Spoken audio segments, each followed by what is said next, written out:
warahmatullahi wabarakatuh. Waalaikumsalam warahmatullahi wabarakatuh. Sebelumnya perkenalkan, nama saya Vicky Silviani, mahasiswi dari D3 Kebidanan, Stikes Bina Cipta Husada Purwokerto, semester 3.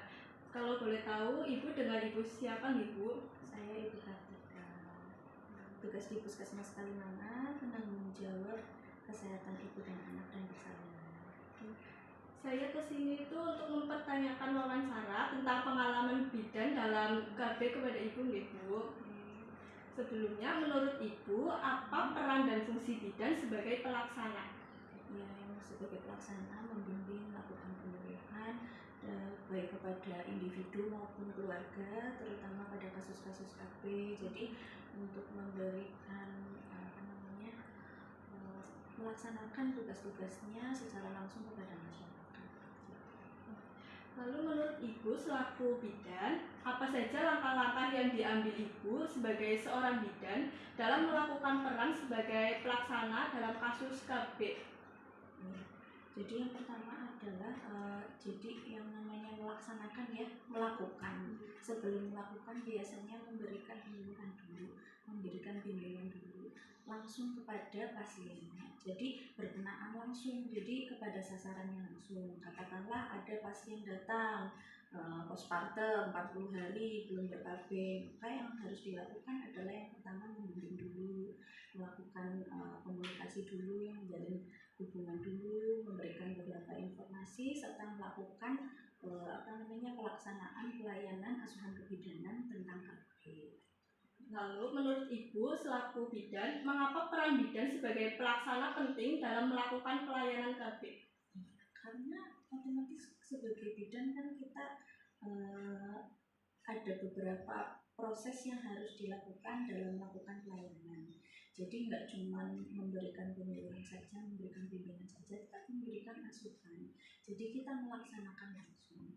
Yang diperlukan adalah keterampilan, terutama ya. Kenapa keterampilan menjadi penting saat menjadi pelaksana? Karena saat kita turun menangani pasien langsung menjadi pelaksana itu, memberikan asuhan kebidanan itu harus mempunyai keterampilan yang cukup, baik itu dari public speaking-nya bagaimana, KIM-nya bagaimana, cara memberikan pelayanan seperti apa, terus keterampilannya juga bagaimana. Jadi saya kira itu sangat penting.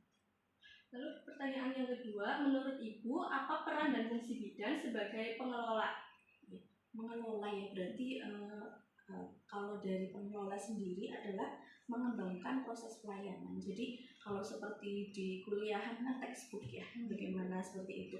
Jadi gambaran seorang bidan saat di lapangan itu nggak hanya textbook seperti yang ada di kampus. Jadi nanti ada yang namanya mengelola individu, mengelola keluarga, mengelola kelompok dan masyarakat. Salah satunya adalah menyusun rencana pelayanan ya. Jadi melakukan koordinasi dan melakukan kerjasama dan komunikasi yang baik. Jadi yang namanya mengelola ya, jadi kita nggak bisa tuh langsung pelayanan gitu ya, ketemu pasien langsung ke kita, nggak bisa. Jadi ada SOP-nya. SOP-nya salah satu SOP yang membuat adalah kita. Biasanya dari bidan itu nanti ada SOP kita bikin biasanya sama dokternya. Bagaimana cara pelayanannya dari mulai menyambut pasien, dari mulai menganamnesa, memberikan pelayanan, lalu melakukan edukasi setelah pelayanan, dan memutuskan untuk memberikan terapi apa, atau memberikan rujukan, atau memberikan kontrol baliknya itu apa. Nah, di situ nanti kita koordinasi juga, Mbak. Jadi nggak cuma antar profesi. Kalau sudah di dalam lingkup pelayanannya itu seperti puskesmas, rumah sakit, klinik, itu nggak bisa berjalan sendiri. Nanti ada kita atur dengan lintas program. Jadi ada di program Promkes. Nah, kita kan kadang-kadang membutuhkan orang lain ya untuk bisa menyampaikan. Nah, sebelum mereka datang, kita koordinasi nih sama Promkes. Pelayanannya yang bisa dilakukan apa saja. Terus biasanya kita sampaikan juga untuk pasien dengan kriteria apa bisa dilakukan pelayanan apa, tarif dan lain-lain. Lalu dengan pendaftaran, nggak bisa pasien langsung masuk ke ruangan, biasanya ada screening di depan. Dari pendaftaran itu termasuk di pasien kebidanan pun sekarang ada yang namanya ILP ya, integrasi layanan primer itu terbagi menjadi beberapa klaster. Salah satunya adalah klaster ibu dan anak, klaster usia reproduksi dan lansia, penyakit tidak menular, dan lintas klaster juga ada. Jadi nanti kalau KB itu masuknya di usia reproduktif. Usia reproduktif bisa ditangani di BP atau di KB, tapi di anamnesa di depan biasanya ditanya apa. Nah itu kita harus koordinasi hal-hal yang perlu ditanyakan apa saja sehingga pasien bisa menuju ke ruangan yang tepat, dilayani dengan tepat sampai ke farmasi. Nah kebetulan di sini sudah EPUS ya, jadi nggak perlu membawa rekam medik yang secara manual, jadi secara elektronik. Nanti kalau mencetnya dari sana nomor berapa sampainya di pendaftaran, nanti ke kita panggil kalau sudah masuk sistem sampai ke farmasi sampai ke rumah. Biasanya nanti ada evaluasi. Nah setelah itu ada evaluasinya itu bulanan dalam loka karya mini lintas program. Nanti ada yang namanya UKP dan UKM. UKP itu yang dalam gedung, UKM itu yang di luar gedung. Nah dua-duanya berkaitan. Ada kaitan kalau pelayanan secara kita bilang pelayanan di sini kan UKP ya, tapi tidak menutup kemungkinan si UKP itu bisa berasal dari UKM. Contohnya yang kayak kita dengan Konkes, dengan bidan desa, bisa ada safari KB. Nah kalau sekali safari KB biasanya kita sampai di atas 50 gitu. Kemarin terakhir kita ada 52. Nah koordinasi lagi dengan desa, kita surat menyurat, kita koordinasi dengan desa. Misal katakanlah pentingnya KB apa, nanti kita ada yang namanya pertemuan MKJP, metode kontrasepsi jangka panjang. Kita tidak boleh memutuskan hak pasien ya mau KB apa, tapi untuk namanya memberikan edukasi yang baik kan harus dari pemegang kepentingan di desa. Nanti itu akan berdampak baik untuk tercapainya pelayanan KB yang maksimal. Lalu apa saja tugas utama bidan sebagai pengelola di fasilitas kesehatan? Tadi pengelola sudah. Ya ini kan itu tugasnya ya. Itu tadi mengelolanya dari mulai menyusun rencana, memimpin koordinasi, terus melakukan kerjasama dan komunikasi, lalu memimpin evaluasi. Jadi kita biasanya kebetulan saya juga ketua UKM ya. Jadi UKM itu membawahi ada beberapa jenis program ya, program esensial dan pengembangan. Nah di situ nanti kita biasanya menyusun rencana. Jadi kalau dari intern bidan ada pertemuan bidan minimal 1 bulan 1 kali. Nanti membahas rencananya, intinya program apa yang perlu ditingkatkan, apa yang perlu dikembangkan. Setelah itu berkoordinasi biar bisa tercapai. Nah setelah bisa tercapai nanti kita agar bisa tercapai sudah kerjasama. Setelah itu dievaluasi, katakanlah jumlahnya banyak ya, katakanlah jumlahnya sedikit, ternyata banyaknya KB sebulan ini 73, nah yang 52 MKJP, berarti efektif apa enggak yang kemarin turun di lapangan. Nah gimana katakanlah ternyata banyak yang suntik kayak gitu ya. Nah itu gimana biar mereka bisa suntik kan nggak boleh lebih dari 5 tahun ya, bisa resikonya banyak. Nah itu nanti kita evaluasi lagi secara berkala dalam pertemuan bidan, nanti dibawa ke pertemuan UKM. Setelah UKM itu namanya pertemuan pralogmin. Nah setelah itu dibawa ke loka karya mini tingkat puskesmas gitu. Selanjutnya pertanyaan yang ketiga itu, menurut Ibu apa peran dan fungsi bidan sebagai pendidik? Ya, sebagai pendidik otomatis memberikan pendidikan ya, dan memberikan nggak hanya yang pertama penyuluhan ya. Pendidikan itu dari penyuluhan, dari contoh ya, dari attitude kita ya. Jadi nggak hanya dari yang bisa terlihat secara klinis. Yang pertama dari look kita, bagaimana ke pasien, bagaimana tampilan kita, bagaimana public speaking kita, bagaimana cara kita menyampaikannya. Kalau kita sudah baik, baru kita bisa menyampaikan kepada pasien atau sasaran atau masyarakat. Jadi individu maupun kelompok ya gitu. Jadi di sini kita memberikan penyuluhan juga enggak hanya sekedar yang ngomong gitu ya. Kadang-kadang ada SAP-nya seperti itu. Nah pertanyaannya itu kadang-kadang di luar topik dan lain-lain, kita harus menguasai. Nah gitu, memberikan kesehatan ini kaitannya dengan KB ya. KB itu tidak bisa hanya dari KB saja, tapi dari kesehatan reproduksi.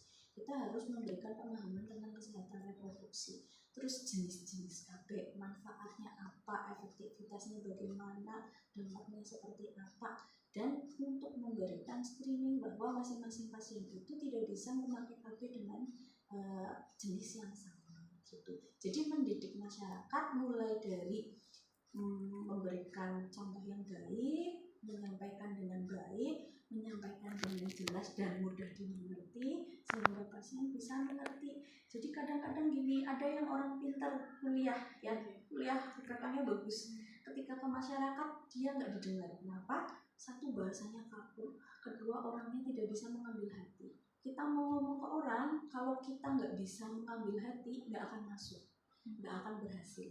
Nah, kedua, kepintaran jelas dibutuhkan, teori maupun praktek. Nah, secara teorinya harus menguasai, nanti prakteknya aku pintar prakteknya tetap nggak bisa. Praktek itu harus dilandasi dengan teori yang baik. Teori yang baik diaplikasikan dengan praktek yang baik. Jadi harus menguasai semuanya. Setelah menguasai semuanya, bisa melakukan penyuluhan, bisa memberikan pendidikan secara maksimal. Tujuannya kan itu. Lalu di mana biasanya ibu melaksanakan tugasnya sebagai pendidik, terutama bagi ibu yang sedang menjalani KB? Iya, kalau KB mendidik tadi ya tidak lepas dari fungsi tadi. Kalau mengelola kan seperti menetapkan jadwal, menetapkan rencana dan lain-lain. Nah, ketika menjadi pendidik dalam aplikasinya itu ya ketika bertemu pasien langsung. Contohnya ibu bersalin postpartum, kita kan harus mengarahkan ya. Nah, KB pasca salin. Jadi pertama itu biasanya. Kedua, dari mulai hamil ya. Dari mulai hamil di perencanaan P4K. Saat periksa hamil, jangan dikira KB itu akan berhasil saat ya sudah di ruang KB. Dari mulai hamil kita berikan pemahaman tentang menyambut bersalin. Itu kan di situ ada mau KB apa. Nah, tujuannya apa? Kita jelaskan. Jangan kadang-kadang bukunya pada kosong, nggak ditandatangani, nggak apa. Pasien bingung saat melahirkan, nggak tahu mau KB apa karena belum pernah dijelaskan. Itu satu. Dari mulai hamil dan bersalin. Yang kedua, wanita usia subur dan pasangan usia subur. Jadi yang KB itu nggak cuma wanita, ada kontrasepsi jangka panjang dari pria ataupun misal kontrasepsi pada pria, contohnya kondom dan lain-lain. Jadi nggak harus perempuan yang KB. Nah, itu biasanya kita memberikan edukasi melalui penyuluhan MKJP, KESPRO, P2GP dan lain-lain. Kita keliling ada di 17 desa. Jadi kita ada 14 desa dan 3 kecamatan. Kita masuk itu undang nanti sasaran-sasaran, kan kita punya data yang belum ber-KB sama dari stakeholder, kader-kadernya tiap pos diundang sama beberapa sampel yang belum pada KB. Jadi tahu. Nah, setelah itu di sini yang tiba-tiba datang bingung mau KB apa. Nah, itu kita juga fungsi pendidiknya masuk, mendidik dari mulai menjelaskan pentingnya KB apa dan lain-lain. Dia datang untuk apa sih? Karena dia nggak tahu, dia blank, dia mau KB tapi bingung gitu ya. Ternyata dia obesitas atau ternyata hipertensi atau ternyata dia normal dan lain-lain. Anaknya berapa? Riwayat kehamilan sebelumnya seperti apa? Ternyata anak mahal. Nah, anak mahal kita suruh MOW baru 1, umurnya 30, kan nggak tepat. Jadi dilihat lagi, yang pertama saat datang dilakukan anamnesa yang baik sehingga kita bisa melakukan pendidikan yang sesuai, melakukan penyuluhan yang sesuai kepada pasien masing-masing. Selanjutnya pertanyaan yang keempat, menurut Ibu apa peran dan fungsi bidan sebagai peneliti? Iya, fungsi sebagai peneliti melakukan investigasi ya, terutama meneliti. Jadi meneliti itu dilakukan secara mandiri atau berkelompok. Kadang-kadang meneliti dan mengamati itu beda ya. Kalau mengamati kan kita mengamati, mengambil kesimpulan. Tapi ketika meneliti yang pertama adalah mengidentifikasi ya. Identifikasi ini kalau KB-nya ternyata suntik, kenapa dia nge-flag? Nah, itu kita identifikasi, ternyata ada faktor lain apa enggak antara si A sama si B dibandingkan. Jadi nggak bisa cuma dari satu pasien. Biasanya meneliti itu ada komparasinya, ya ada seperti itu gitu. Terus menyusun rencana kerja penelitian. Jadi KTI ya, KTI-nya sekarang modelnya gimana? tugas akhirnya kalau D3 apa? Skripsi. Oh, ini S1. Kalau D3 kan nggak ada skripsi. D3 KTI kan? Iya, ini semester berapa? Semester 3. Oh iya, nah itu KTI nanti kan sistemnya kasus atau bikin kayak penelitian kalau BCH ya? Iya, BCH. Penelitian. Oke, ya itu contohnya seperti itu. Jadi tapi kita lakukan di sini. Contohnya gini, kenapa banyak orang yang ternyata KB suntik terus naik berat badan? Nah, kita investigasi dulu, identifikasi, menyusun rencana untuk penelitiannya gimana, melaksanakan investigasi sesuai dengan rencana. Jadi kita harus punya tabel. Jadi mau dilakukannya kapan, tanggal berapa, itu ada metriknya ya, gitu. Menyusun mengolahnya. Jadi setelah kita tahu, kita data, kita olah. Setelah itu baru menyusun laporan dan tindak lanjut dari manfaat hasil investigasi untuk meningkatkan dan mengembangkan program kerja atau pelayanan kesehatan. Jadi contohnya gini, karena yang ditanya KB ya, gitu, contoh. Jadi saya katakanlah berproses dengan teman, melakukan penelitian seperti itu tadi. Contohnya kenapa berat badannya bisa naik. Nah, apakah semuanya seperti itu? Kayak gitu. Kan pasti ada faktor-faktor ya yang mempengaruhi itu apa, kayak gitu. Nanti jadi setelah itu kita terus yang memvalidasi hasil penelitian itu kan harus ada badannya ya, nggak bisa berdiri sendiri. Ini kita bicara penelitian soalnya. Ketika meneliti itu tidak bisa sembarangan. Jadi katakanlah kita ya udahlah dibikin kayak gini aja sesuai teori, nggak bisa. Ternyata kita menemukan hal-hal yang ternyata tidak sama dengan teori. Nah, itu bisa nanti sebagai dasar penemuan di penelitian kita begitu. Contohnya gini, ibu dengan riwayat ibu kandungnya hipertensi, apakah anaknya boleh KB suntik walaupun dia tidak hipertensi, apakah dia tidak boleh, kayak gitu kan? Kadang-kadang kan kita kalau dari teori kan selama dia tidak hipertensi ya boleh, kayak gitu. Nah, itu bolehnya itu setelah berapa kali suntik, ada batasannya berapa kali, itu bisa dibikin penelitian.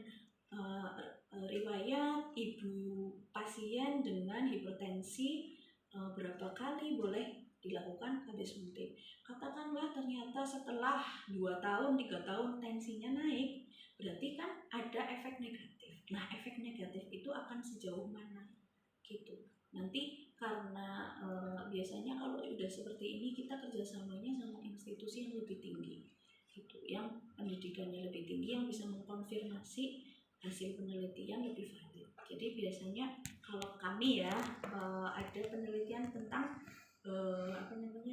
pola dari, kalau KB belum ada ya, dari bayi balita untuk SD TK. Nah, waktu itu ada dosen Poltekkes yang join sama kita. Nah, itu dengan kartu tumbuh kembang dan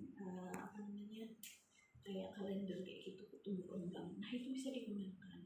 Seberapa efektif? Contohnya seperti itu. Jadi nggak harus kita hanya bisa ada yang diamati terus dibandingkan, atau memang kita punya sesuatu, katakanlah tadi ya, punya alat bantu, apakah alat bantunya efektif, itu juga sebuah penelitian. Nah, kalau sudah dikonfirmasi itu bermanfaat atau ternyata membuahkan hasil, biasanya akan diterbitkan secara nasional gitu.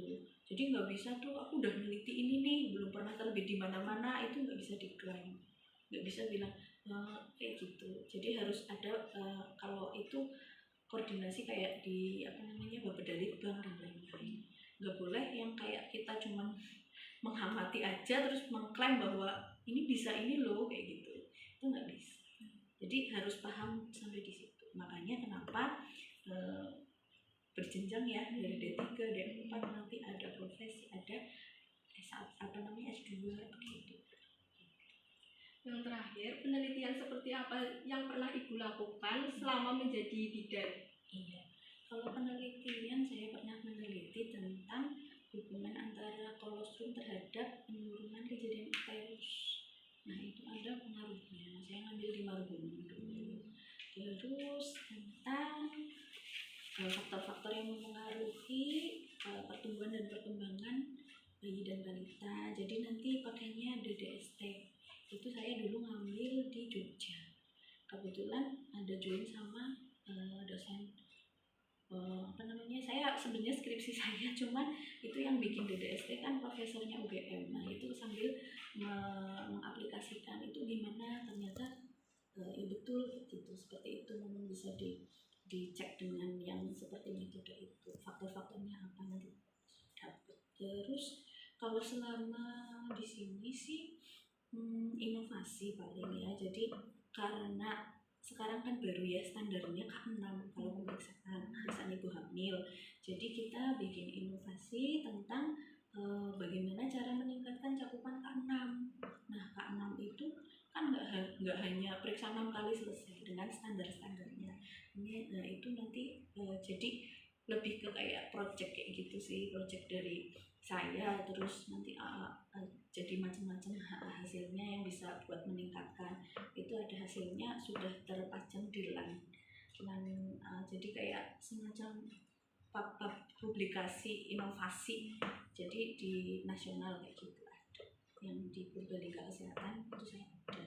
Kalau yang sebenarnya itu project, ada satu lagi yang dari UGM waktu itu jadi pemberian beras fortifikasi pada ibu hamil KEK, bagaimana impactnya. Nah beras fortifikasi itu apa sih gitu kan, itu sebenarnya saya juga hal yang baru, tapi diajak join. Kebetulan kita punya beberapa ibu hamil yang menjadi sasaran, jadi diberikan beras. Jadi intervensinya itu enggak yang aneh-aneh tuh, enggak, diberikan beras. Itu nanti gimana, apakah berpengaruh terhadap berat badan bayi, terhadap status gizi ibu, terhadap kesehatannya ibu bagaimana kayak gitu.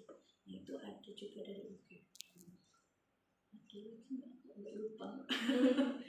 Sudah kuliahnya udah lama soalnya. Baik Ibu, terima kasih sebelumnya karena sudah menyempatkan waktunya untuk wawancara tentang pengalaman Ibu sebagai bidan dalam kasus KB ini. Kurang lebihnya saya mohon maaf. Wabillahi taufiq wal hidayah. Wassalamualaikum warahmatullahi wabarakatuh. Waalaikumsalam warahmatullahi wabarakatuh. Mohon maaf apabila jawabannya atau hasilnya kurang memuaskan atau ada yang kurang. Nanti semoga bisa menjadi bahan perbaikan.